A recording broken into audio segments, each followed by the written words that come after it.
നയതന്ത്രജ്ഞൻ, വാഗ്മി, എഴുത്തുകാരൻ, 17 വർഷമായി കോൺഗ്രസുകാരൻ, തിരുവനന്തപുരത്തെ തുടർച്ചയായി ലോക്സഭയിൽ പ്രതിനിധീകരിക്കുന്ന MP ശശി തരൂർ എന്ന വിശ്വപൗരന് വിശേഷണങ്ങൾ അങ്ങനെ അനവധിയാണ്. കേരള രാഷ്ട്രീയത്തിൽ തരൂർ ചർച്ചയാകുന്നത് പക്ഷേ എപ്പോഴും അദ്ദേഹത്തിന്റെ അഭിപ്രായ പ്രകടനങ്ങളിലൂടെയാണ്. കോൺഗ്രസ് MP ആയിരിക്കുന്ന തരൂർ LDF സർക്കാരിന്റെ നയങ്ങളെയും പദ്ധതികളെയും വേണമെങ്കിൽ മുഖ്യമന്ത്രി പിണറായി വിജയനെയും പുകഴ്ത്തി പറയും.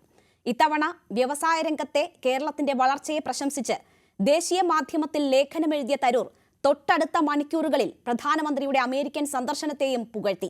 കോൺഗ്രസിന്റെ സംസ്ഥാന ദേശീയ നേതൃത്വങ്ങളെ ഒരുപോലെ വെട്ടിലാക്കിയിരിക്കുകയാണ് തരൂർ. റെയിലിലും വിഴിഞ്ഞം കോൺക്ലേവിലുമൊക്കെ തരൂർ ഇതുപോലെ നേതൃത്വത്തെ വെട്ടിലാക്കിയിട്ടുണ്ട്. നല്ല കാര്യങ്ങൾ ആര് ചെയ്താലും നല്ലതെന്ന് പറയുന്നത് തന്റെ രീതിയാണെന്ന് ആവർത്തിക്കുന്ന തരൂർ എന്തിനേയും തുറന്നെതിർക്കുന്ന VD സതീശനുള്ള പാഠപുസ്തകമാണോ? അതോ നേതൃത്വങ്ങളെ ഒരുപോലെ വെട്ടിലാക്കി പുതുരാഷ്ട്രീയ വഴി തേടുന്നോ തരൂർ?